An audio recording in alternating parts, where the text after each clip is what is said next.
Elle s'explique par la conjonction de plusieurs facteurs. D'abord, la crise. On ne peut pas nier que l'Europe ait mis trop de temps à répondre à la crise, même si les dispositions qu'elle a prises au cours des derniers mois ont contribué à surmonter la crise de la zone euro, qui elle-même était la condition du retour de la croissance et de la lutte contre le chômage. Il y a aussi une tendance de ceux qui sont investis de la charge de la responsabilité politique à trouver dans l'Europe le moyen d'une stratégie de défausse. Tout ce qui ne va pas au plan national est analysé comme étant de la responsabilité de l'Europe, alors que sur de nombreux sujets, on renvoie à l'Europe des responsabilités qu'elle ne peut pas avoir, puisqu'il s'agit parfois de problèmes qui ne relèvent pas de ses compétences. Enfin, il y a, pour des raisons qui tiennent à la montée des populismes, à la montée des égoïsmes nationaux, à la montée des séparatismes également, qu'on voit poindre de nouveau en Europe, un précipité politique qui remet en cause les valeurs de l'Europe dans ses fondements et le projet des pères fondateurs. Et enfin, il y a une difficulté de ceux qui sont en situation de responsabilité à montrer un chemin pour l'Europe. De ce point de vue, la volonté de favoriser l'Europe différenciée, c'est-à-dire de permettre à l'Europe d'avancer avec ceux qui veulent, de créer les conditions de plus grande harmonisation sociale et fiscale, de faire en sorte que l'Europe envoie un message à la jeunesse, que nous puissions mettre au cœur de l'Europe la solidarité et que nous intégrions davantage nos processus de décision politique à mesure que la solidarité gagne du terrain. Tout cela doit permettre de recréer un lien de confiance entre l'Europe et ses citoyens. C'est le sens du projet d'intégration solidaire porté par le président de la République française.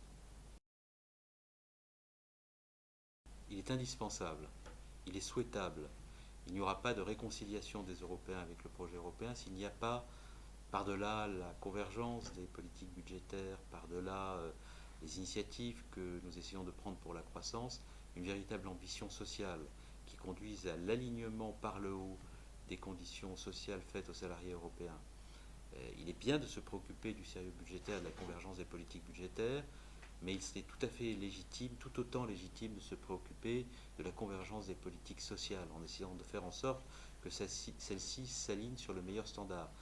Portabilité des droits sociaux, reconnaissance en Europe des qualifications professionnelles, euh, mise en œuvre en Europe d'une véritable stratégie pour l'égalité entre les femmes et les hommes en Europe, possibilité de reconnaissance du salaire minimum garanti, tous ces sujets,